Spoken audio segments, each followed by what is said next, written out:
இப்படி தான் நிறைய பேர் ஊருக்குள்ளே காசு வசூல் பண்ணி சரக்கு அடிச்சுட்டு தெரியுறாங்க. அடுத்து ஒரு பையன் அவன் வீட்டுக்கு தெரியாமல் ஏதாவது போய் கேக் வெட்டி நியூ இயர் கொண்டாடணும் அப்படின்னு ஆசைப்பட்றான். ஆனால் அதுக்கு அவர் அப்பா விட மாட்டேங்கிறாரு. அது எப்படி இந்த மாதிரி ஊற்றுலாம் யாருக்கு தெரியும்?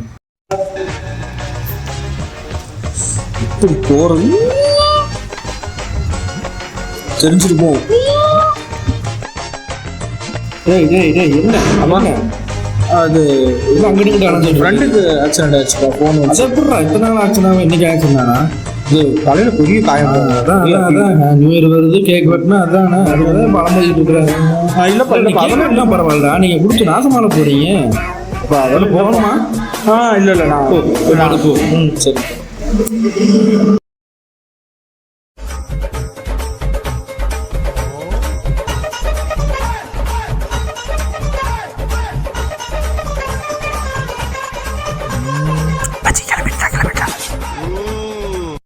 இப்போ வேற பொண்ணு எடுத்துட மாட்டேன், டைம் வேற ஆயிடுச்சு. வேண்டா டே வாடா, ஏண்டா இங்க நேரம் இவ்வளோ நேரம் உனக்கு கப்பை விட மாட்டோம்டா. என்னடா கப்ப விட மாட்டேங்க, லேட் ஆயிட்டு வாடா. ஏன்டா அடி தலை டைம் ஆச்சு எடுத்து வச்சிட்டியா? எல்லாம் எடுத்து பேசா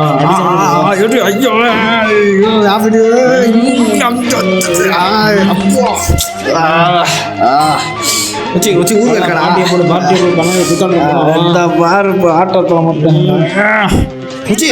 முறைக்காண்டாவா?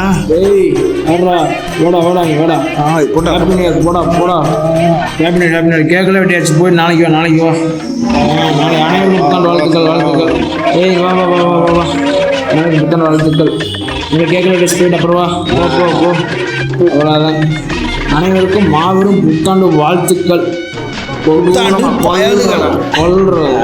ஆமாம், யாருக்கும் போய் மாட்டேன். ஏறுனா போயில என்னாச்சு? ஏறுனா அது பிச்சை மாவனா, பிச்சை அவன் எங்கள் அப்பன்டா. இங்கே என்ன பண்ணிட்டு இருக்கீங்க? அது சும்மா பார்க்கலாம். வீட்டில் படுத்து தானே தூங்க சொன்னோம். என்ன பண்ணிட்டு இருக்கிற? இது என்ன நடக்கல?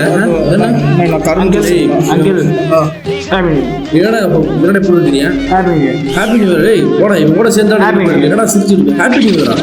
ஏய் போடா. மச்சான்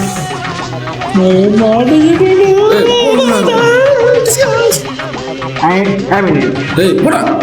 ஹாப்பி நியூ இயர்.